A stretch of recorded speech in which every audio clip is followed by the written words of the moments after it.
Stevie, maybe 2-1 wasn't a particularly fair reflection, 3-1 a wee bit more of a fair reflection, but that was at times phenomenal performance out there.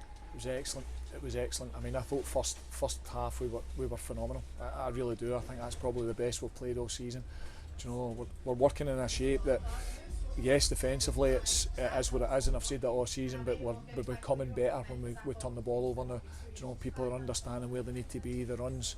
Do you know, the six, I keep talking about the 8 and the 10, which was Div Wilson and Joe McKee tonight, and the many times they hit the box first half and get in the box, and that's where we're goal comfy. And then Ryan Wallace, he turns for the second goal, and we talk about the difference between sprints and jogs and games to affect the game, and he sprinted for the halfway line to go and get his second goal. So all the things that we work about and talk about in training was in that first half. I could have just sat back and watched it, you know, and just let it go. I didn't want half time to come, but we knew in the second half that Clyde would come. They're a League One side.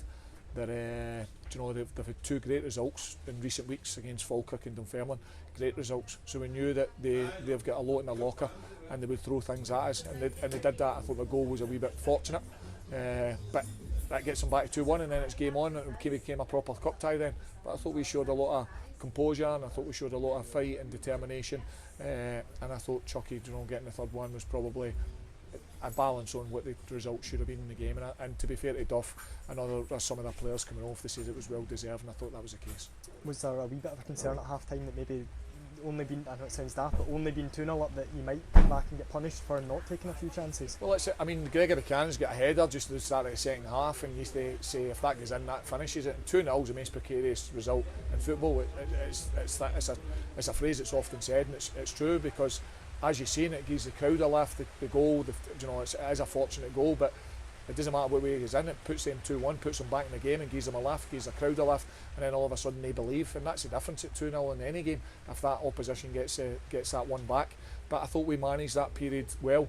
We came through it, and I've said it before, and I'll say it again. When we go in front of games, it's very rarely that we're pegged back. It's very rarely we're pegged back. We've got a bit of a discipline about us, and we've got an understanding of what we need to do in those periods in games. So, no, I was really, really pleased, and it's good to win the next round. You mentioned Bucky there, obviously coming off the head knock. How's he looking? Because it looked like a bad one.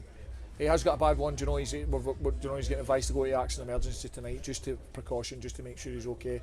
But listen, Ryan McGeever, I thought, come on, and you know, Ryan's had to be patient because Stuart Carswell and Bucky have been so good during the season, and I thought he came on and showed, you know, what a good player he is, and the captain he is, and his attitude was first class, and it always is first class. Ryan's, and we needed him there when Gregor came off, and you know, he came in and put a really good performance and made sure we go over the line.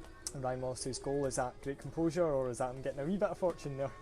No, he's lucky. He's lucky, but he deserves it for first of all what he does in the centre of the pitch in terms of holding it up and bringing others into the game, and then his desire and his willingness to get there and getting the end of it. You know, so he deserves that. There's a wee bits of luck when you work hard. See, when you work hard, see when you sprint rather than jog. That's what we keep telling the players. You sprint rather than jog, you get the wee bits of luck, and he deserved that. I thought Ryan was excellent tonight. I was going to say, do you think we're now seeing Ryan Wallace like fully fit, fully sharp? Because obviously he's had to wait for his chance in the team a wee bit, but now he's looking like the player that's terrorised Suns for the past 10 years or so. Ryan Wallace is a good player. Ryan Wallace is a good player. He's a very good player, very intelligent player. You know, he'll do things that all managers will pull their hair out, but that's what you take with Ryan, because he'll always be brave. He'll try the things that most players won't try. But he's a good player. But I just said that to the players in there.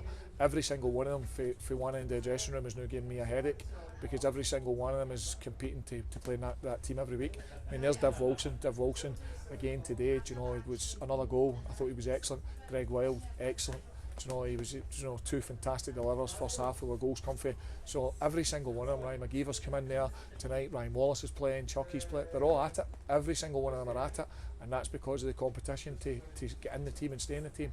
And you know, I say to them in there, that's brilliant for a manager. I don't mind chaps on my door at this stage of what's happening. I'll deal with the conversations, because it's a good place to be.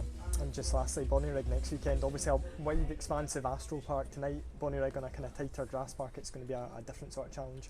Of course it is. There's no 2 games of football ever the same. You know, we keep telling them that, and we know what to expect with Bonnyrigg. They're a good side. You know, they're very strong at home. But we'll work all week. We'll watch the analysts that we've got at Bonnyrigg, and we'll make sure we come in Tuesday, Thursday, and work really, really hard, because the Clyde game's gone now. It's finished, and we'll look forward to the draw and see who we get. But that's as far as it goes. That, you know, we'll revisit the Scottish Cup, I think, in January when it comes back around, and then we'll get back focused on the league business, starting with Bonnyrigg next Saturday. Perfect. Cheers.